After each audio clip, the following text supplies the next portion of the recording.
அந்த செய்தி. சபை கூடி வருதலை தேவன் நேசிக்கிறார். இயேசு கிறிஸ்து நேற்றும் என்றும் என்றும் மாறாதவராக இருக்கிறார்.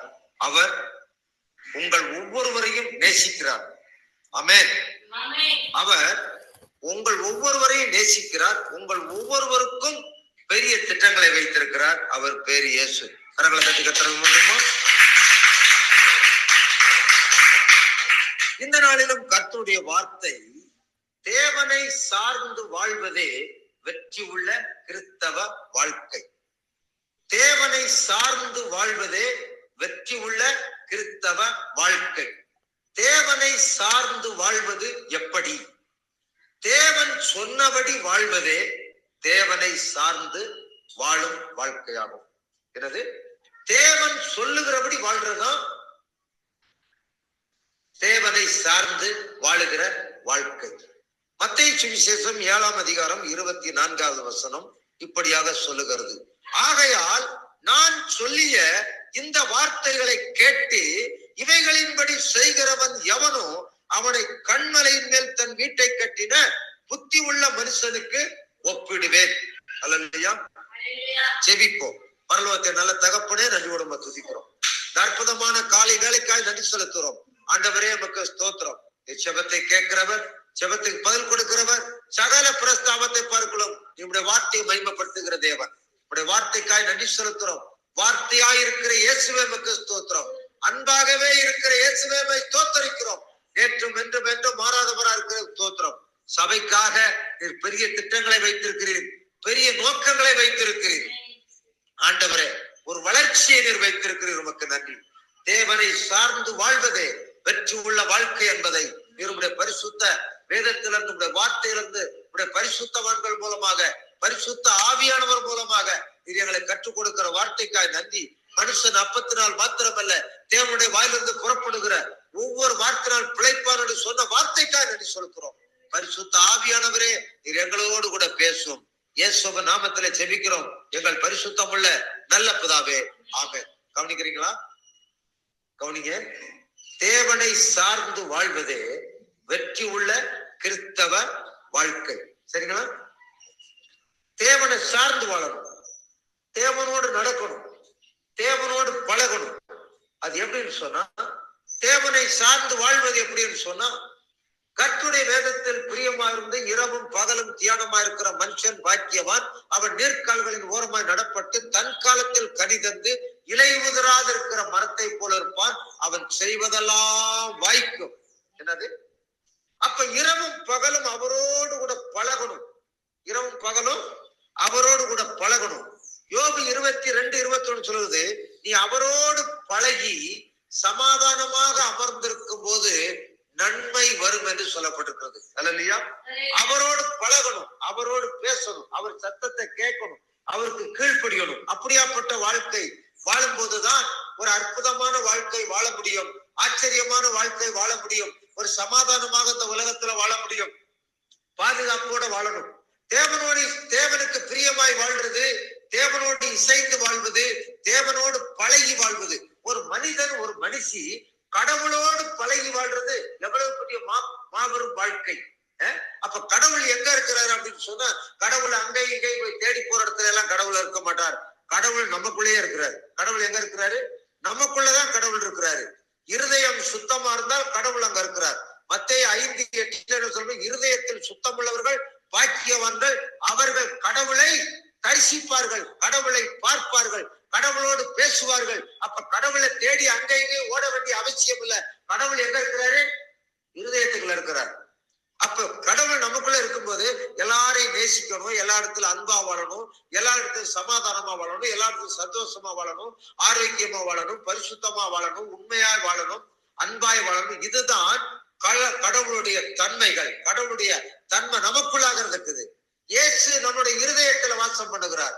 கடவுள் இயேசு நம்ம இருதயத்துல வாழுகிறார். அப்ப இருதயம் சுத்தமா இருக்கும் போது இயேசு நமக்குள்ள இருக்கிறார். இயேசு நமக்குள்ள இருந்தால் அதுதான் வெற்றி உள்ள வாழ்க்கை, அதுதான் ஆசீர்வாதத்தின் வாழ்க்கை, அதுதான் சமாதானத்தின் வாழ்க்கை, அதுதான் விடுதலையின் வாழ்க்கை, அதுதான் பாதுகாப்பா வாழ வாழ்க்கை.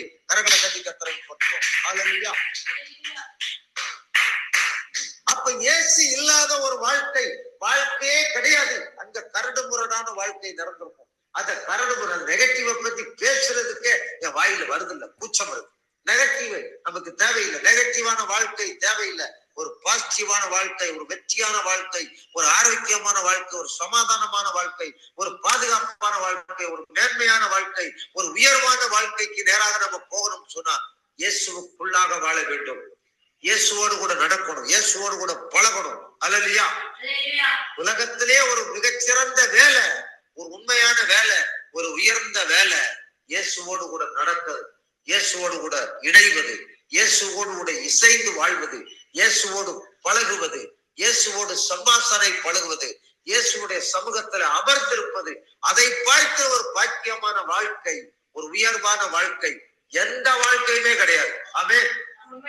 அப்ப தேவனை சார்ந்து வாழ்வதே வெற்றி உள்ள கிறிஸ்தவ வாழ்க்கை, வெற்றி உள்ள கிறிஸ்தவ வாழ்க்கை. தேவனை சார்ந்து வாழ்வது எப்படி? தேவன் சொன்னபடி வாழ்வதே தேவனை சார்ந்து வாழ்க்கையாகும். தேவன் என்ன சொல்றாரு கவனிக்கணும். வேதத்தை வாசிக்கும் போதுதான் தேவன் என்ன சொல்லுகிறார், தேவன் நமக்கு எப்படியாப்பட்ட வாழ்க்கை வைத்திருக்கிறார், எங்க போக அவர் விரும்புகிறார், எப்படி பேச வேண்டும் என்று விரும்புகிறார் சொல்லி வேதத்தை இரவும் பகலும் வாசிக்கும் போதுதான், அவர் வேதத்தை நேசிக்கும் போதுதான் கடவுளுடைய சத்தத்தை கேட்க முடியும். நான் சொல்லுகிற காரியங்களை நீங்கள் கவனமாய் செவி சாய்த்து கேட்டால் இப்பொழுது சொல்லப்படும் ஆசீர்வாதங்கள்லாம் பலிக்கும் என்று வேதத்துல சொல்லப்பட்டிருக்கு. நான் சொல்லுகிற வார்த்தையை நீங்க கேட்கலன்னு சொன்னா உலகத்துல இருக்கிற சாபங்கள்லாம் உங்கள் மேல வந்து பலிக்கும் என்று சொல்லியிருக்கிறார். அதையும் சொல்லியிருக்கிறார். உலகத்துல 2 சக்தி இருக்கிறது. ஒண்ணு கடவுள் இயேசு, இன்னொன்னு சாத்தான் மனிதனை அழிக்கிறவர். திருடன் திருடவும் கொல்லவும் அழிக்க வருகிறான் என்று வேறொன்றுக்கும் மாறான் நானோ அவைகளுக்கு ஜீவன் உண்டாயிருக்கவும் அவைகள் பரிபூர்ணப்படும் வந்தேன்னு சொல்றார். அவர் பேர் இயேசு. கரங்களை தட்டி கர்த்தரை போற்றுவோம். அவர் வாழ்வழிக்கிற இயேசு. அப்ப தேவன் சொல்லுகிறபடி வாழணும். அதுதான் மத்தேயு 7:24. ஆகையால் நான் சொல்லி அந்த வார்த்தைகளை கேட்டு இவைகளின்படி செய்கிறவன் எவனோ அவனை கண்மலையின் மேல் தன் வீட்டை கட்டின புத்தி உள்ள மனுஷனுக்கு ஒப்பிடுவேன். அல்லேலூயா. பிள்ளைங்க சரியில்லை, பிள்ளைங்க சரியில்லை அப்படின்னு சொன்னா நீங்க கடவுளுக்கு பிரியமா நடங்க, உங்க பிள்ளைகளும் கடவுளுக்கு பிரியமா நடப்பாங்க. சரியா? பிள்ளைங்க சரியில்லை, பிள்ளைங்க சரியில்லைன்னா நீங்க சரியில்லை, அதனால பிள்ளைகளும் சரியில்லை. அப்ப நீங்க சரியா கர்த்தரை தேடுங்கள், தேவனை தேடுங்கள், தேவனோடு பழகுங்கள், தேவனுடைய சத்தியத்துக்கு கீழ்ப்படிங்க. உங்க பிள்ளைகளும் தேவனை தேடுகிறவா இருப்பார்கள். உங்கள் சந்தையில வசனம் சொல்லுகிறது, பூமியில் இருக்கிற வம்சங்கள் எல்லாம் உமக்குள்ளாக ஆசீர்வதிக்கப்படும். ஆபிரகாமை சொன்னார். அல்லேலூயா. அப்ப நம்ம கர்த்தருக்குள்ளாக நடக்கணும், கர்த்தரோடு நடக்கணும். அதை குறித்த இன்னைக்கு ஒரு காரியங்களை குறித்து பார்க்க போறோம். 7 காரியங்கள், 7 பேரை குறித்து உங்களுக்கு நான் இன்னைக்கு சொல்ல போறேன். முதலாவதாக ஆபிரகாம். முதலாவது ஆபிரகாம் என்ன சொல்றாரு எடுத்துக்கொள்வோம். ஆதியாகமம் 12:1. ஆதியாகமம் 12:1-2 என்ன சொல்றாரு? கர்த்தர் ஆபிரகாமை நோக்கி, உன் தேசத்தையும் உன் இனத்தையும் உன் தகப்பனுடைய வீட்டை விட்டு புறப்பட்டு நான் உனக்கு காண்பிக்கும் தேசத்துக்கு போ. நான் உன்னை பெரிய சாதியாக்கி உன்னை ஆசீர்வதித்து உன் பேரை பெருமைப்படுத்துவேன். நீ ஆசீர்வாதமாய் இருப்பாய். 3, உன்னை ஆசீர்வதிக்கிறவர்களை ஆசீர்வதிப்பேன், உன்னை சபிக்கிறவனை சபிப்பேன். பூமியில் உள்ள வம்சங்கள் எல்லாம் உனக்குள் ஆசீர்வதிக்கப்படும் என்றார். 4, கர்த்தர் ஆபிரகாமுக்கு சொன்னபடியே அவன் புறப்பட்டு போனான். கவனிக்கிறீங்களா? கர்த்தர் சொன்னார், கர்த்தர் சொன்னபடியே அவன் புறப்பட்டு போனான் என்று சொல்லப்பட்டிருக்கிறது. ஆனால் வேதம் புதிய ஏற்பாட்டுல எபிரேயர் ஆக்கியோன் எழுதுறாரு அதை பத்தி. கபர நீ புறப்பட்டு போப்பான்னு உன்னை பெரிய சாக்குன்னு சொல்லிட்டாரு. ஆனா எப்படி பாருங்க, எபிரேயர் 11:8 விசுவாசத்தினாலே ஆபிரகாம் தான் சுதந்திரமாய் பெறப்போகிற இடத்திற்கு போகும்படி அழைக்கப்பட்ட போது கீழ்ப்படிந்து தான் போகும் இடம் இன்னதென்று அறியாமல் புறப்பட்டு போனான். கவனிக்கிறீங்களா? எங்க போறது, யாருகிட்ட போறது, எப்படி போறது அப்படின்னு அவனுக்கு தெரியல. தேவன் புறப்பட்டு போன்ட்டாரு. அவன் போயிட்டான். அவன் புறப்பட ஆரம்பிச்சதுல இருந்து தேவன் வழியை உண்டாக்கினார். கவனிக்கிறீங்களா? கீழ்ப்படியும் போது தேவன் வழியை உண்டாக்குவார். கீழ்ப்படியும் போது தேவன் ஜெபத்தை கேட்பார். கீழ்ப்படியும் போது தேவன் கண்ணீரை துடைப்பார். கீழ்ப்படியும் போது தேவன் ஆசீர்வாதத்தை உங்கள் மேல் வந்து ஊற்றுவார். அந்த ஆபிரகாம் புறப்பட்டு போனான். எங்க போறோம்னே தெரியல, புறப்பட்டு போனான். எப்பேற்பட்ட ஆசீர்வாதம் தெரியுமா? பூமி தாங்க கூடாத ஆசீர்வாதங்கள். எப்பேற்பட்ட ஆசீர்வாதம்? 24 அடுங்க. ஆதியாகமம் 24 வசனம் 35. 24:35 வாசிக்கிறேங்க. கர்த்தர் என் எசமானை மிகவும் ஆசீர்வதித்திருக்கிறார். அவர் சீமானாய் இருக்கிறார். கர்த்தர் அவருக்கு ஆடு மாடுகளையும் வெள்ளியையும் பொன்னையும் வேலைக்காரரையும் வேலைக்காரிகளையும் ஒட்டகங்களையும் கழுதைகளையும் கொடுக்கிறார் சொல்றார். அல்லேலூயா. என்னென்ன எப்பேற்பட்ட ஆசீர்வாதம் பாருங்க. இதை ஏசியா தீர்க்கதரிசி எப்படி எழுதியிருக்கிறார் பாருங்க. ஏசியா தீர்க்கதரிசி புஸ்தகம் எழுதுங்க. ஏசியா தீர்க்கதரிசி புஸ்தகம் 51:2. ஏசியா தீர்க்கதரிசி 51:2. உங்கள் தகப்பனாகிய ஆபிரகாமையும் உங்களை பெற்ற சாராளையும் நோக்கி பாருங்கள். அவன் ஒருவனாய் இருக்கையில் நான் அவனை அழைத்து அவனை ஆசீர்வதித்து அவனை பெருக பண்ணினேன்னு சொன்னார். அல்லேலூயா. 2026ஆம் ஆண்டுல ஒரு பெருக்கமான ஆசீர்வாதம் உங்கள் மேல் வந்து பலிக்க போகிறது. சொல்லிட்டேன், கடனே இருக்காது. அல்லேலூயா. கடன் வாங்க வேண்டிய அவசியம் இருக்காது. நோய் இருக்காது, வேய் இருக்காது, தரித்திரம் இருக்காது. ஏன்னா எல்லாம் இயேசு சிலுவையில சுமந்து விட்டார். வார்த்தைக்கு கீழ்ப்படிந்து அவரோட டிராவல் பண்ணும்போது ஒரு பெருக்கமான வாழ்க்கையை கர்த்தர் உங்களுக்கு கட்டளையிடுறார். கரங்களை தட்டி கர்த்தர். அல்லேலூயா. அப்போ ஆபிரகாம் தேவன் சொன்னபடி வாழ்ந்தார். ஆபிரகாம் தேவனுடைய சொல்லுக்கு கீழ்ப்படிந்தார். ஆபிரகாம் தேவன் சொன்னபடி கீழ்ப்படிந்து புறப்பட்டு போனதுனால, அவன் தேவனோடு நடந்ததுனால, அவன் தேவனுக்கு பலிபீடங்களை கட்டி அவனை தொழுது கொண்டதுனால பூமி தாங்க கூடாத அளவுக்கு கர்த்தர் அவனை ஆசீர்வதித்தார். சீமானாக ஆசீர்வதித்தார். உங்களையும் இந்த இடத்துல, இந்த உலகத்துல, இந்த பூமியில எந்த இடத்துல நீங்கள் தலைகுனிவு, சோர்வு, பலவீனங்கள் தள்ளப்பட்டீர்களோ, ஒடுக்கப்பட்டீர்களோ, நெருக்கப்பட்டீர்களோ, அதே இடத்துல கர்த்தர் உங்கள் தலையை உயர்த்துவார். காண்டாமிருகத்துக்கு ஒத்த பலனை கர்த்தர் தருவார். உங்கள் சத்துருக்களுக்கு நேரிடுவதை உங்கள் கண்கள் காணும்படி செய்வார். நீங்கள் பனையை போல செழித்து லீபனோனுள்ள கேதுருவை போல வளருவீர்கள். உங்கள் குடும்பம் வளரும், உங்க பிள்ளைகள் வளருவார்கள், உங்க பொருளாதாரங்கள் வளர்ந்து செழிக்கும். கரங்களை தட்டி கர்த்தரை போற்றுவோம். அவர் பேர் ஏற்று. இரண்டாவதாக நோவா. ஆதியாகமம் 6ஆம் அதிகாரத்தை எடுத்துக்கொள்வோம். ஆதியாகமம் 6ஆம் அதிகாரம் 8-9 வசனங்கள். ஆதியாகமம் 6ஆம் அதிகாரம் 8-9. நோவாவுக்கோ கர்த்தருடைய கண்களில் கிருபை கிடைத்தது. நோவாவின் வம்ச வரலாறு. நோவா தன் காலத்தில் இருந்தவர்களுக்குள்ளே நீதிமானும் உத்தமனுமாயிருந்தான். நோவா தேவனோடே சஞ்சரித்துக் கொண்டிருந்தான். அல்லேலூயா. அங்க 3 காரியம். அவன் உத்தமனா இருந்தான், தேவனுக்கு பிரியமா இருந்தான், தேவனோடு நடந்தான் இருக்கு, தேவனோடு சஞ்சரித்தான், தேவனோடு பழகினான் இருக்கு. அது மட்டும் இல்ல, எப்பேற்பட்ட மக்கள் மத்தியில அவன் வாழ்ந்தான், தேவனுக்கு கீழ்ப்படிந்தான் சொல்லி அடுத்த வசனங்கள்ல பார்க்கலாம். நோவா ஆதியாகமம் 6:10-22 வரைக்கும் வாசிப்போம். நோவா சேம், காம், யாபேத்து என்னும் 3 குமாரரை பெற்றான். பூமியானது தேவனுக்கு முன்பாக சீர்கெட்டதா இருந்தது. பூமி கொடுமையினால் நிறைந்தது. தேவன் பூமியை பார்த்தார், இதோ அது சீர்கெட்டதா இருந்தது. மாம்சமான யாவரும் பூமியின் மேல் தங்கள் வழியை கெடுத்துக் கொண்டிருந்தார்கள். அப்பொழுது தேவன் நோவாவை நோக்கி, மாம்சமான யாவரின் முடிவும் எனக்கு முன்பாக வந்தது. அவர்களாலே பூமி கொடுமையினால் நிறைந்தது. நான் அவர்களை பூமியோடு கூட அழித்து போடுவேன். நீ கொப்பேர் மரத்தால் உனக்கு ஒரு பேழையை உண்டாக்கு. அந்த பேழையிலே அறைகளை உண்டு பண்ணி அதை உள்ளும் புறமுமாக கீழ் பூசு.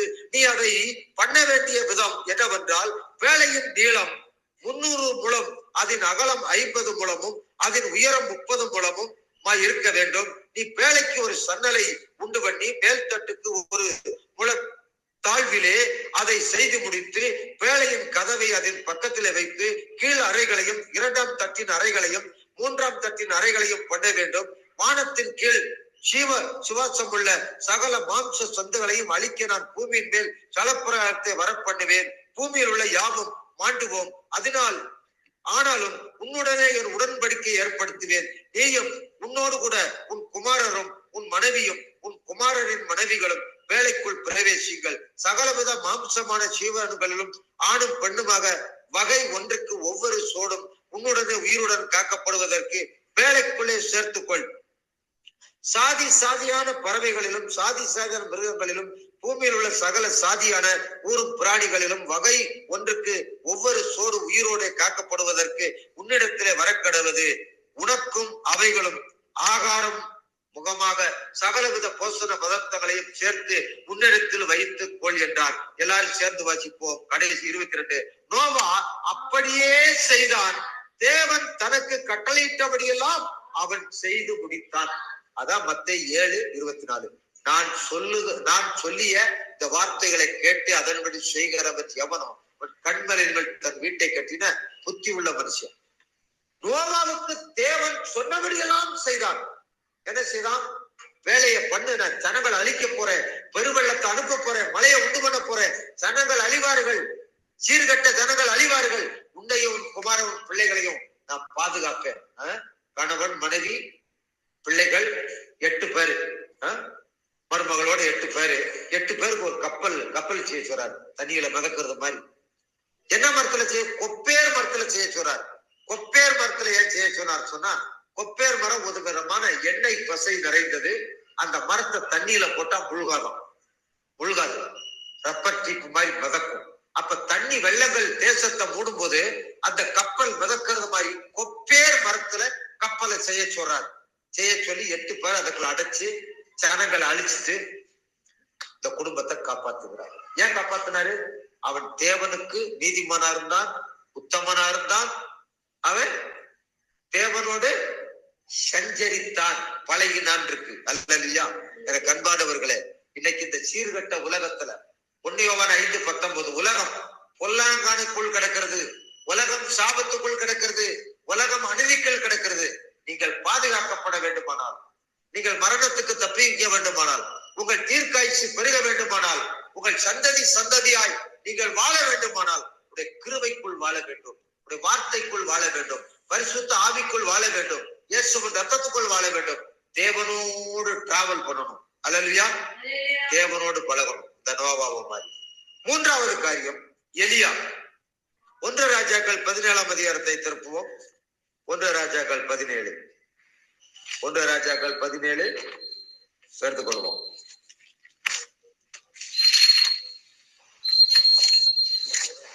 ஒன்று ராஜாக்கள் 17ஆம் அதிகாரத்துல ஒரு அற்புதமான ஒரு காரியத்தை அங்க சொல்லப்பட்டிருக்கிறது. 1 ராஜாக்கள் 17 2-6 வரைக்கும் வாசிக்கிறேன். பின்பு கர்த்தருடைய வார்த்தை அவனுக்கு உண்டாயிற்று. அவன், நீ இவ்விடத்தை விட்டு கீழ்த்திசையை நோக்கி போய் யோர்தானுக்கு நேராயிருக்கிற கேரித்து ஆற்றாண்டையிலே ஒளித்துக் கொண்டிரு. அந்த ஆற்றின் தண்ணீரை குடிப்பாய். அங்கே அவனை போஷிக்க காகங்களுக்கு கட்டளையிடுவேன் என்றார். அவன் போய் கர்த்தருடைய வார்த்தையின்படியே யோர்தானுக்கு நேராயிருக்கிற கேத்தீர் ஆற்றாண்டையிலே தங்கி இருந்தான்.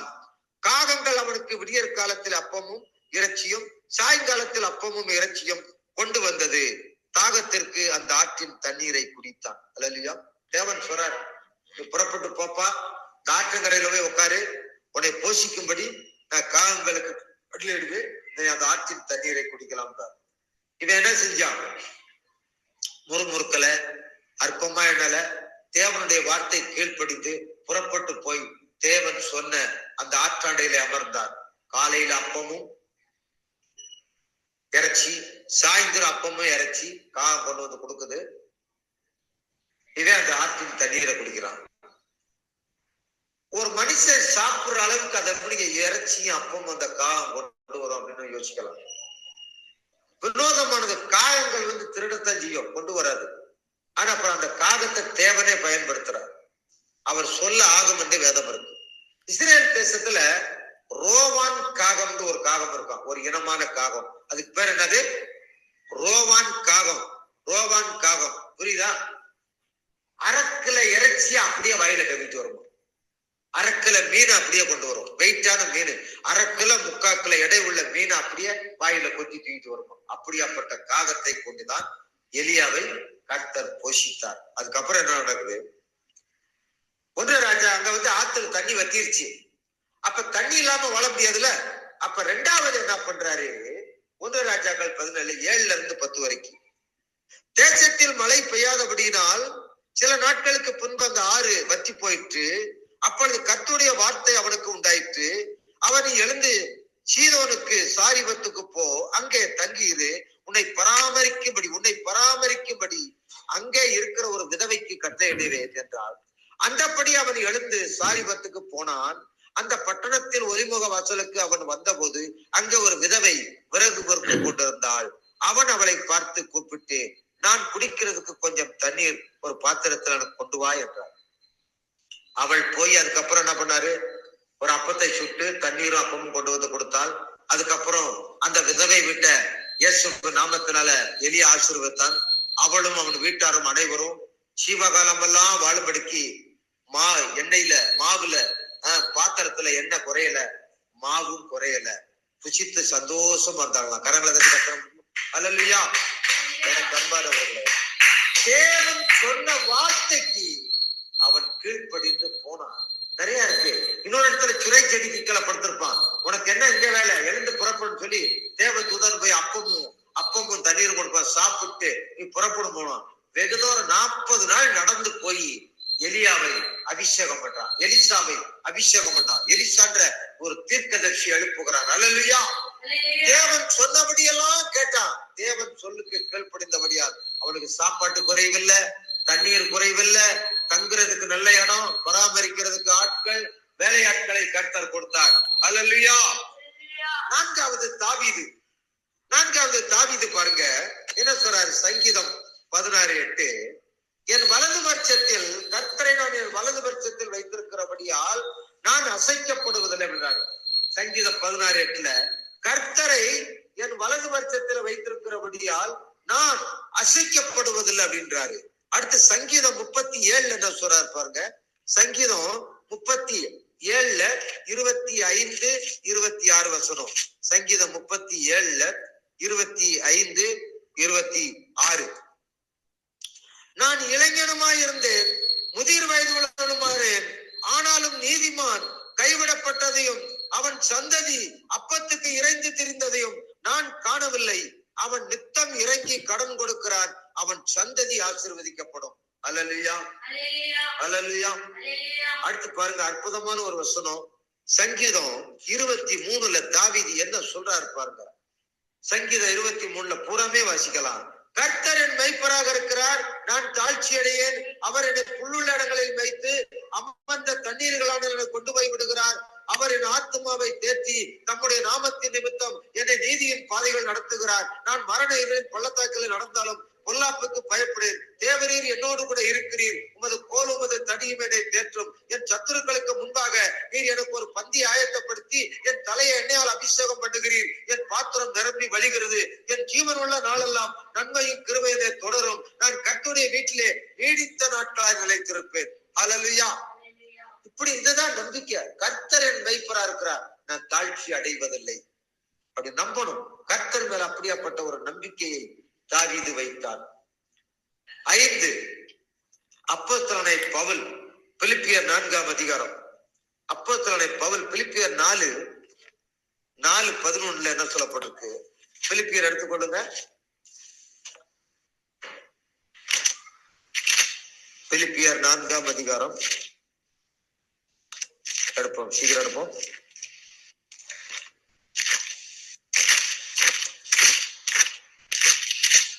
பிலிப்பியர் 4ஆம் அதிகாரம் எடுத்தாச்சா? 4ஆம் அதிகாரத்துல என்ன சொல்லப்பட்டிருக்கு? 4:4 கர்த்தருக்குள் எப்பொழுதும் சந்தோஷமா இருங்கள், சந்தோஷமா இருங்கள் மறுபடியும் சொல்லுகிறேன். 4:11-13 வரைக்கும். என் குறைச்சில் நான் இப்படி சொல்லுகிறதில்லை, ஏனெனில் நான் எந்த நிலைமையில் இருந்தாலும் மனரம்யமா இருக்க கற்றுக்கொண்டேன். தாழ்ந்திருக்கவனுக்கு தெரியும், வாழ்ந்திருக்கவனுக்கு தெரியும். எவ்விடத்திலும் எல்லாவற்றிலும் திருப்தியா இருக்கவும், பட்டினியா இருக்கவும், பரிபூர்ணம் அடையவும், குறைவிடவும் போதிக்கப்பட்டேன். என்னை பலப்படுத்துகிற கிறிஸ்துவினாலே எல்லாவற்றையும் செய்ய எனக்கு பலன் உண்டு. அல்லேலூயா, அல்லேலூயா. அந்த மாதிரியான ஒரு காரியம் நமக்கு செய்யணும்.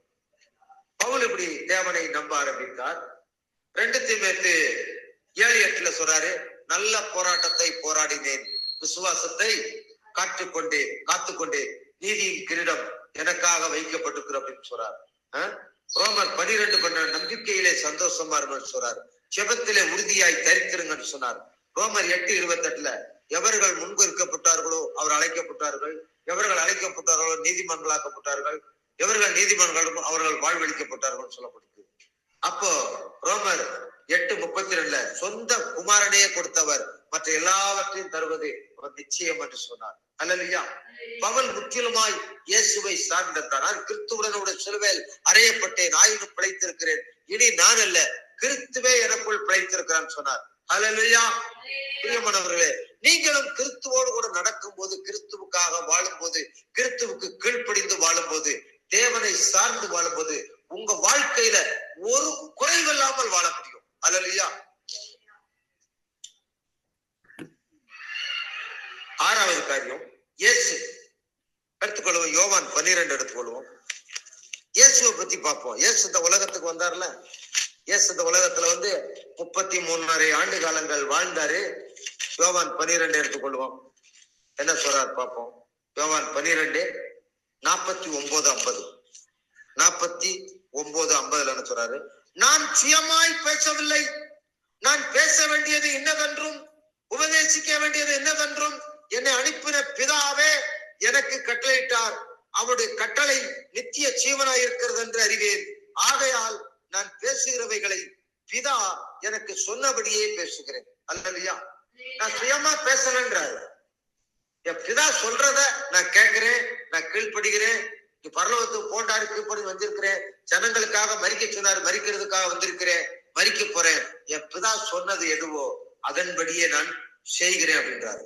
யோவான் 14 எடுத்துக்கொள்வோம். யோவான் 14:10-31. யோவான் 14:10-31. நான் பிதாவிலும் பிதா என்னிலும் இருக்கிறதை நீ விசுவாசிக்கிறது இல்லையா? நான் உங்களுடனே சொல்லுகிற வசனங்களை என் சுயமாய் சொல்லவில்லை, என்னிடத்தில் வாசமாய் இருக்கிற பிதாவானவரே இந்த கிரியைகளை செய்யும். நான் ஒண்ணுமே செய்யலப்பா, என் கூட இருக்கிற பிதாதான் எல்லாத்தையும் செய்யறாரு அப்படின்றாரு. 31 என்ன சொல்லுது? நான் பிதாவில் அன்பாயிருக்கிறேன் என்றும் பிதா எனக்கு கட்டளையிட்டபடியே செய்கிறேன் என்றும் உலகம் அறியும்படிக்கு இப்படி நடக்கும் அப்படின்றார். அல்லேலூயா. பிதா எனக்குள்ள இருந்து செய்கிறாரு, அவர் செய்ய சொல்றாரு, அவர் சொன்னதைத்தான் நான் செய்யறேன். பிதா என்னை தனியா இருக்க விடவில்லை, பிதாவும் நானும் ஒன்றாய் இருக்கிறோம் அப்படின்னு சொல்றாரு. அல்லேலூயா. கடைசியாக நீங்களும் நானும் தேவனோடு நடந்தால் இந்த வருஷத்துல இருந்து மிகுந்த ஆசீர்வாதத்தை பெற்றுக் கொள்ளலாம். நான் விக்டர் சேவால் என்னை பத்தி சொல்றேன், ரூத்தை பத்தி சொல்றேன், உங்களை பத்தி நீங்கள் அறிந்து கொள்ளணும். சபை மக்களாய நீங்கள் யோபு 8:7 துவக்கம் அற்பமா இருந்தாலும் முடிவு சம்பூர்ணமா இருக்கும். சொல்லுங்க, துவக்கம் அற்பமா இருந்தாலும் முடிவு சம்பூர்ணமா இருக்கும். இன்னைக்கு ஒருவேளை ஆரம்பத்தில் அடி எடுத்து வைத்திருக்கலாம், பல பாடுகள், பிரச்சனைகள், போராட்டங்கள், இழப்பங்கள், நஷ்டங்கள், அதன் நடுவில் இயேசுவை ஏற்றுக்கொண்டு இயேசுவுக்காக வாழ்ந்து வந்திருக்கலாம். பயப்படக்கூடாது. நடக்கிற காரியங்களை குறித்து பயப்படக்கூடாது. சகலமும் நன்மைக்கு ஏதுவாக நடந்து கொண்டிருக்கிறது. இழந்து போனதை நாளாத்தனையாக திரும்ப கொடுப்பார். அல்லேலூயா. அந்த கிறிஸ்தவ வாழ்க்கையில் அடியெடுத்து வைத்தால் நிதானமாய் நடக்க பழகணும். எடுத்தேன் கவித்தேன்னு வாழக்கூடாது. நீதிமொழிகள் 14:2 நிதானமாய் நடக்கிறவன் கர்த்தருக்கு பயந்து நடக்கிறான்னு சொல்லப்படுது. நிதானமான வாழ்க்கை, நிதானமா ஜெபம் பண்ணணும், நிதானமா நடக்கணும், நிதானமா பழகணும், நிதானமா அடியெடுத்து வைக்கணும். ஒரு நிதானமான வாழ்க்கை, ஒரு சமாதானமான வாழ்க்கை, ஒரு பொறுமையான வாழ்க்கை தான் மிகப்பெரிய ஆசீர்வாதத்தை கொண்டு வரும். சரிங்களா? 3வதாக முதிர்ச்சி. தேவனை சார்ந்து விசுவாச வாழ்க்கை வாழணும். யோவான் 14:12 என்னை விசுவாசிக்கிறவன் நான் செய்த கிரிகளை தானும் செய்வான், இவைகளை பார்க்கும் பெரிய கிரிகளை செய்வான் சொல்லப்படுது. 1 யோவான் 5:4 என்ன சொல்லப்படுகிறது? 1 யோவான் 5:4 தேவனால் பிறப்பதெல்லாம் உலகத்தை ஜெயிக்கும், உங்களுடைய விசுவாசமே உலகத்தை ஜெயிக்கிற ஜெயம். அல்லேலூயா. 1 துவக்கம் அற்பமா இருக்கும், 2 நிதானமா நடக்கணும், 3 முதிர்ச்சி அடைந்த வாழ்க்கை. மனுஷனை நம்பவே கூடாது. அல்லேலூயா. அதான் என்னுடைய கடைசி கட்டம். மனுஷனை நம்பினால் மோசம் போயிடுவோம். நாட்சியிலே சுபாசம் உள்ள மனிதர்களை நம்பி அலைந்து திரிந்து அங்கை இங்கை ஓடாதீங்க. இரவும் பகலும் கர்த்தருடைய வேதத்தை வாசிங்க, தியானம் பண்ணுங்க, அந்த வசனத்தை குறிப்பிடுங்க, வசனத்துக்கு கீழ்ப்படிங்க, வசனம் என்ன சொல்லுகிறதோ அதை எடுத்து அறிக்கை பண்ணுங்க. இயேசுவே மெய்யான ரட்சகர் என்று சொந்த ரட்சகராக ஏற்றுக்கொள்ளுங்கள். இயேசுவோடு பழகுங்கள், இயேசுவோடு பேசுங்க. நீங்க நல்லா இருப்பீங்க, உங்க பிள்ளைகள் நல்லா இருக்கும், உங்க சந்ததிகள் நல்லா இருக்கும். ஜீவனுள்ள நாட்கள் எல்லாம் நன்மையும் கிருபையும் நம்மை தொடரும். நம்மளை ஆசீர்வதிக்கிற தேவன், அவர் பேர் இயேசு. கரங்களை தட்டி கர்த்தரை படுத்துவோம். ஜெபிப்போ, எழுந்துட்டு. சிங்கக்குட்டிகள் பட்டினி கிடக்கும், ஆண்டவரை தேடுவோர்க்கு கூற இல்லையே. சிங்கக்குட்டிகள் பட்டினி கிடக்கும், ஆண்டவரை தேடுவோர்க்கு கூற இல்லையே. கூற இல்லையே, கூற இல்லையே, ஆண்டவரை தேடுவோர்க்கு கூற இல்லையே. கூற இல்லையே, கூற இல்லையே, ஆண்டவரை தேடுவோர்க்கு கூற இல்லையே. சிங்கக்குட்டிகளே பட்டினி கிடக்கும், ஆண்டவரை தேடுவோர்க்கு கூற இல்லையே. பரலோகத்தின் நல்ல தகப்பனே, நன்றியோடு துதிக்கிறேன், ஸ்தோத்திரிக்கிறேன். ஆண்டவரே, இரக்கங்களின் பிதாவே உமக்கு ஸ்தோத்திரம், ராஜாதி ராஜாவே உமக்கு ஸ்தோத்திரம், சர்வத்துக்கும் ஆண்டவரே உமக்கு ஸ்தோத்திரம், சர்வ வல்லமையுள்ளவரே ஸ்தோத்திரம். தேவனை சார்ந்து வாழுகிற வாழ்க்கை ஒரு வெற்றி உள்ள வாழ்க்கை. தேவன் சொன்னபடியே வாழுகிற வாழ்க்கை தான் ஒரு வெற்றி உள்ள வாழ்க்கை, ஒரு ஆசீர்வாதமான வாழ்க்கை சொல்லி பரிசுத்த ஆவியானவர் நீர் எங்களுக்கு சபைக்கு கற்றுக் கொடுக்கிற வார்த்தைக்காய் நன்றி. நாங்கள் முற்றிலுமாய் வார்த்தைக்கு நாங்கள் கீழ்ப்படுகிறோம். இந்த வருஷத்தில் ஆண்டவரை கர்த்தாவே, ஆண்டவரை கர்த்தாவை முற்றிலுமாய் வார்த்தையின்படி வாழ எங்களை ஒப்புக் கொடுக்கிறோம். கிருபைக்குள் வாழ ஒப்புக் கொடுக்கிறோம். இயேசுவின் ரத்தத்துக்குள் வாழ ஒப்புக் கொடுக்கிறோம். பரிசுத்த ஆவிக்குள் வாழ ஒப்புக் கொடுக்கிறோம்.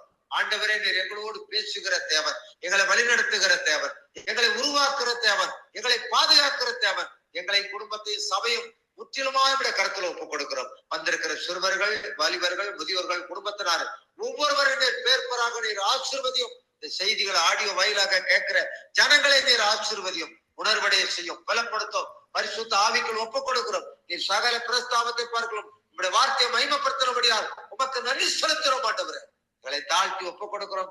எல்லாவற்றிலும் உங்க நாமத்தை உயர்த்துகிறோம். எல்லா துதி கன மகிமை இல்லாம ஒருவருக்கே செலுத்துறோம். எங்கள் மீட்புரட்சகருமா இருக்கிற இயேசுவின் மூலம் ஜெபிக்கிறோம். எங்கள் பரிசுத்தம் உள்ள நல்ல பிதாவே, ஆமென். என் ஆத்மாவே கர்த்தரை ஸ்தோத்திரி, என் முழுவலமான வர்த்தனாமத்தை ஸ்தோத்திரி, என் ஆத்மாவே கர்த்தரை ஸ்தோத்திரி, அவர் செய்த சகல உபகாரங்களை மறவாதே. ஆமென். நம்முடைய கர்த்தராகிய இயேசுவின் கிருபையும் பிதாவாகிய தேவனுடைய அன்பும் பரிசுத்த ஆவியுடைய அன்பும், ஐக்கியம், சந்தோஷம், சமாதானமும் இன்றும் என்றும் சதா காலங்களிலும் நாம் அனைவரோடும் கூட என்றென்னைக்கும் தங்கியிருப்பதாக. ஆமென், ஆமென்.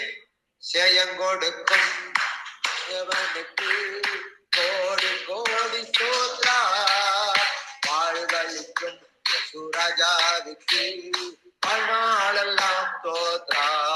சேயங்கொடுக்கும் தேவனுக்கு கோடி கோடி ஸ்தோத்ரா, வாழ்வளிக்கும் இயேசு ராஜாவுக்கு வாழ்நாளெல்லாம் ஸ்தோத்ரா. அல்லேலூயா, அல்லேலூயா பாடுவேன், ஆனந்த தொனியால் உயர்த்துவேன். அல்லேலூயா, அல்லேலூயா பாடுவேன், ஆனந்த தொனியால் உயர்த்துவேன்.